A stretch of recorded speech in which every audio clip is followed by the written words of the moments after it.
और कुछ ना जानू मैं, बस इतना ही जानू। बाजीगर मैं बाजीगर। एक हीर थी और था एक रांझा, कहते हैं मेरे गाँव में, सच्चा हो दिल तो सा मुश्किलें हो,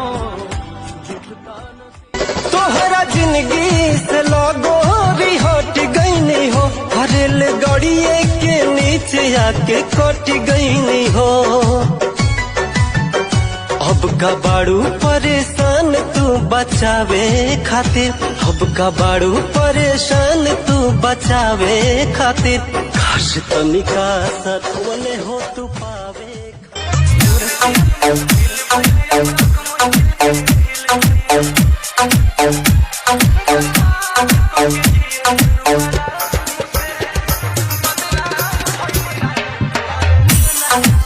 हम कैसे कहीं हमके तोहरा से प्यार नहीं खे, हम कैसे कहीं हमके तोहरा।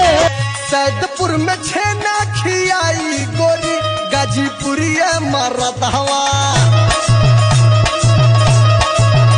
गाजीपुरिया मरदहवा आई गोरी।